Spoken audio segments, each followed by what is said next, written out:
Now, when the world according to Briggs talks, you listen, or at least 1.3 million subscribers do. Now, he puts out tons of different videos about best places to move, best places to retire, most expensive places, worst places, why people are leaving. Very similar to my channel about Fort Collins in Northern Colorado, except for the entire United States. And well, he's got just a touch bit further reach than I do. I've got about 3,200 subscribers to his 1.3 million.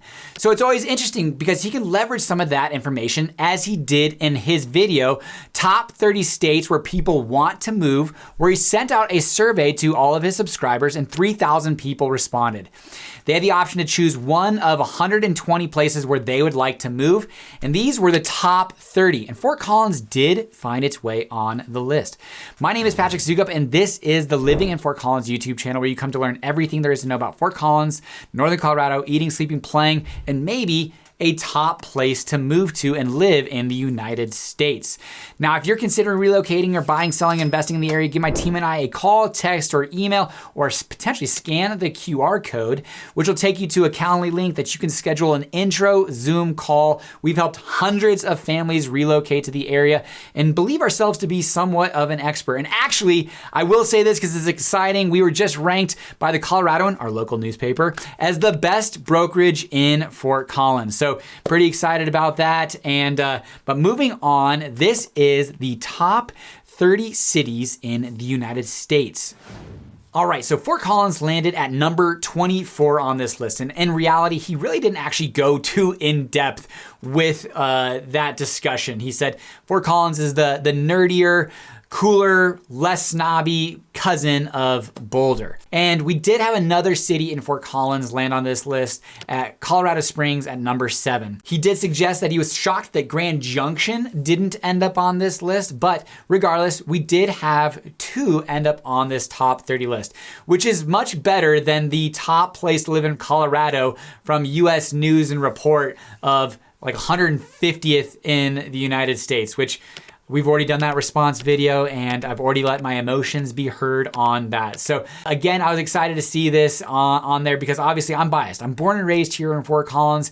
I've seen the transformation from 90 to 100,000 people when I was born to closer to 180,000 people with projections to grow to 250,000 people over the next 25 years or so, with a lot of cool things planned from the City of Fort Collins City Council, businesses growing here, of course, Colorado State University. But let's jump into some of the other cities that were on this list and why they were on this list. Huntsville, Alabama came in at number 30. And one of the biggest things that they were talking about on this was affordability. They do have a good job industry there and a good lifestyle as well. But probably the biggest thing that he was pushing was affordability as to why it ended up on this list. And then Sioux Falls, again, number 29, affordability. The harsher winters are something that people are going to have to understand. There's no traffic. People are friendly in the area, and ultimately, it really got down to affordability. So on this list, there was a fair amount of the affordability conversation, which unfortunately Fort Collins doesn't necessarily tick that box. Now, I will say I've had some extremely mathematical friends who've said, based off of the value proposition that Fort Collins has, we actually still believe that Fort Collins is a great value buy, which was a great, an interesting thing to hear from my perspective, because I'm like, man, I bought my first house for $170,000 and that house would sell today for probably closer to $450,000. So I've seen the transformation, both good and part ways of the prices as well. So affordability really pushed a lot of these places onto the list because they're maybe a low crime, good place to live, schools, and on top of all that, it's still relatively affordable.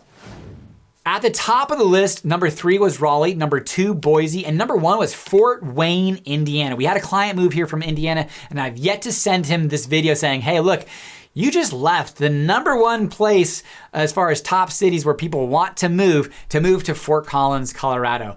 Now, he had his reasons and different things of that nature, and I'm not saying that I would pick my bags up and leave to any 3 of those places, but Raleigh, North Carolina, you've got actually a pretty low crime as from of course, all of this is according to the world, according to Briggs, but low crime and but still a lot of big city amenities and affordable for a big city. you're part of a college town, and then you're actually part of this research triangle that provides tons of startup opportunities and jobs in that North Carolina area. Boise, Idaho, we've actually had some clients again move from Boise, but Boise has been a place where a lot of Californians have really gone to in droves, and the prices have skyrocketed but are still affordable comparatively to some of those kind of coastal towns. You've got the Rocky Mountains. You do have a little bit harsher winters than you do here in Fort Collins, Colorado area. You have a college town that people really shut down the city to go support the Broncos, Boise State Broncos.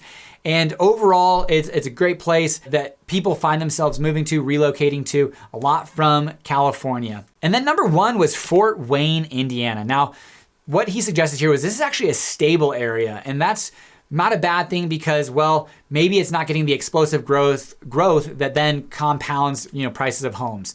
You've got good schools, amenities, and then as well as that, you do have a stable economy and still affordable homes. You can buy a home in Fort Wayne, Indiana, median sales price around $250,000. So definitely a driver there is affordability and some of the amenities, good schools, parks, recreation, all of that good stuff. Now, why did Colorado Springs, coming in at number 7, rank higher than Fort Collins, ranked number 24? Well, one of the things that Colorado Springs has is the military. Military, regardless, provides a ton of job security and job opportunities in the area. So there's a ton of stability there. Now, you're close to Denver, but not being in Denver. It's a larger metropolitan. It's our second largest population center in Colorado. So you do have a little bit better of an economy. You've got a ton of outdoors and hiking. You've got Garden of the Gods. You've got Cheyenne Mountain Zoo, which is a great zoo in Colorado Springs. You've got the Broadmoor. There are just a lot of cool opportunities that come with a bigger city like Colorado Springs. And it is more affordable than Fort Collins and Denver, and especially Boulder. So I think between all of those things, that's what really pushes Colorado Springs up to number 7 comparatively to Fort Collins coming in at number 24. But Fort Collins, probably the biggest thing that's pushing it down. We don't have a huge startup scene or tech scene. We've got solid jobs in government, healthcare, university, education. We do have some solid, Woodward Governor as far as a Fortune 500 company, a publicly traded company. We've got OtterBox that's growing. We've got some other companies that are making their inroads and roots here in Fort Collins. So I think the jobs are going to be strong. It is a more expensive place to live than it once was, but we do have 300 plus days of sun, breweries, trails. So there's a lot of different things that are quality of life that are putting Fort Collins on this list, even though it's a little bit more expensive than many of the locations that are on this top 30 list. Now, I was watching this video and taking notes on the top 30 places that the world, according to Briggs, suggested why he believed they came up on this list. And it really came down to 5 areas that were a common thread amongst them: affordability, outdoor lifestyle, college towns, safetiness and cleanliness, and jobs. And here's how I think Fort Collins stacks up within those. Affordability is obviously gonna be our biggest challenge.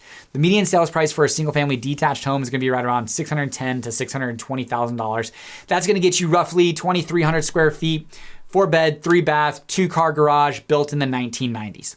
That's gonna be the median sales price home for a median price in Fort Collins. Now, you can obviously buy for more affordable than that, and definitely you can buy for more expensive than that, but that's probably where Fort Collins lacks the most on this list.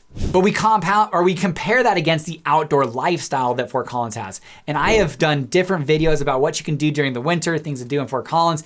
I mean, you are 20 minutes wherever you live in Fort Collins from a hiking trail. We've got 45 plus miles of paved trails throughout Fort Collins, with over 280 miles of protected bike lanes in Fort Collins, projected to grow by more than 70 miles over the next 20 to 40 years for paved trails. On top of that, you've got the Poudre River that is an absolute blast of an amenity, whether you're fishing, rafting, tubing, swimming, surfing, whatever that might be. The Poudre is a huge opportunity for entertainment and enjoyment for outdoors. You've got outdoor breweries. You got one of the best patios in Fort Collins at Odell's, New Belgium, the OG of microbreweries in Fort Collins.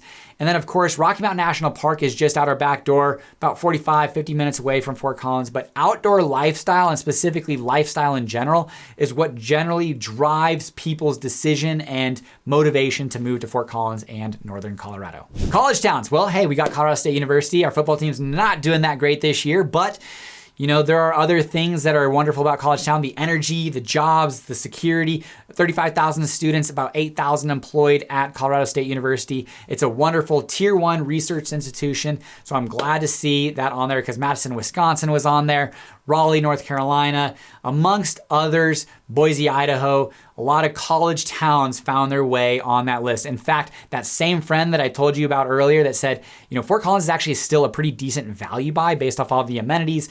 It's a lot of different qualities about Fort Collins.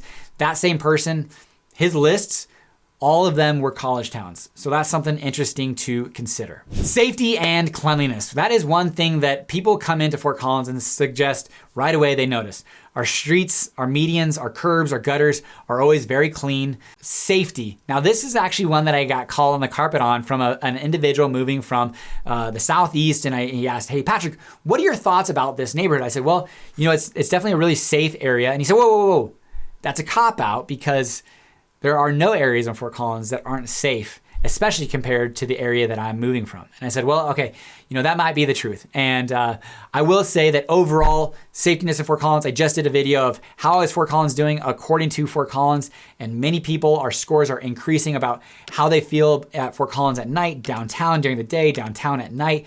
Overall, Fort Collins is a very safe place that, so long as you don't put yourself in a precarious situation, let's say 2 a.m. in a dark alley, no lights, no cameras, well, you're kind of asking for problems. But overall, if you're out downtown, 10 o'clock at night at the splash pad, it's lit up, it's safe, it's very clean. So yes, safety and cleanliness, Fort Collins definitely checks those boxes. And then finally, jobs. I will say that Fort Collins in Northern Colorado is definitely a strong remote worker relocation destination.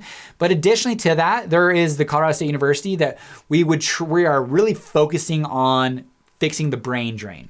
And what that is we have 35,000 students that are going through this tier 1 research institution, getting phenomenal degrees, but then not being able to find solid employment opportunities in Fort Collins and having to go to Denver, Los Angeles, California, or parts of Texas, New York, wherever that might be. They find themselves having to reach out to go get the jobs that pay high enough to basically justify the degree they just spent, maybe $100,000 plus on. So that's one thing that the Fort Collins City Council is working on, as well as, the Chamber of Commerce. We want to see strong, solid employers in the area, startups getting the support they need to be able to place roots here in the area, to be able to bring in jobs, employers, and employment here in the area. But for now, Fort Collins does an okay job with jobs.